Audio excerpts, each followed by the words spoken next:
الحمدللہ والصلاة والسلام علی رسول اللہ۔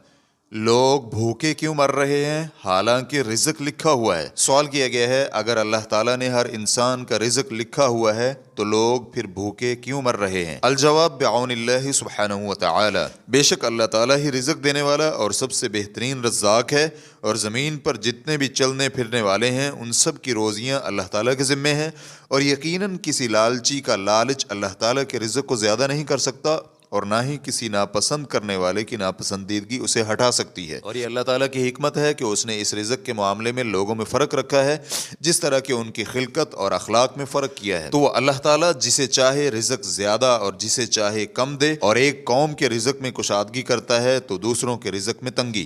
اللہ سبحانہ و تعالی بندوں کے رزق کا ضامن ہے، اس علم اور کتاب کی بنا پر جو کہ پہلے سے اسے تھا، اور اللہ تعالیٰ کو اس کا علم تھا، اور اس نے لکھ بھی دیا کہ کس کو رزق میں تنگی ہوگی اور کسے کشادگی۔ اور تنگی میں اللہ تعالیٰ کی حکمت یہ بھی ہے کہ وہ بندوں کو نعمتوں اور مصائب کے ساتھ آزماتا ہے، جیسے کہ ارشاد باری تعالیٰ ہے، ہم امتحان کے طور پر تم میں سے ہر ایک کو برائی اور بھلائی میں مبتلا کرتے ہیں۔ اور فرمانے باری تعالیٰ ہے، فَأَمَّا الْإِنسَانُ إِذَا مَا ابْتَلَاهُ رَبُّهُ فَأَكْرَمَهُ وَنَعَّمَهُ فَيَقُولُ رَبِّي أَكْرَمَنِ وَأَمَّا إِذَا مَا ابْتَلَاهُ فَقَدَرَ عَلَيْهِ رِزْقَهُ فَيَقُولُ رَبِّي أَهَانَنِ۔ انسان کا یہ حال ہے کہ جب اسے اس کا رب آزماتا ہے اور عزت و نعمت دیتا ہے تو وہ کہنے لگتا ہے کہ میرے رب نے مجھے عزت دار بنایا ہے، اور جب وہ آزماتا ہے اور اس کی روزی تنگ کرتا ہے تو وہ کہتا ہے کہ میرے رب نے میری اہانت کی اور ذلیل کیا ہے۔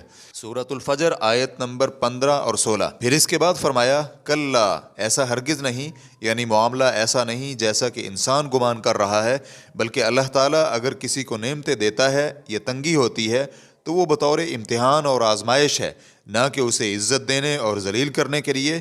تو اس آزمائش سے پتہ چلتا ہے کہ کون صبر کرنے اور شکر کرنے والا اور کون آہو بکا کرنے والا ہے، اور اللہ تعالیٰ ہر چیز کا علم رکھنے والا ہے۔ فتوی الشیخ عبد الرحمن البراق، واللہ تعالی اعلم۔ اسلام کیو اے ریکارڈنگز، مؤسسۃ الشیخ محمد صالح المنجد، المملکۃ العربیۃ السعودیہ، فتویٰ نمبر 3699۔ والسلام علیکم ورحمۃ اللہ وبرکاتہ۔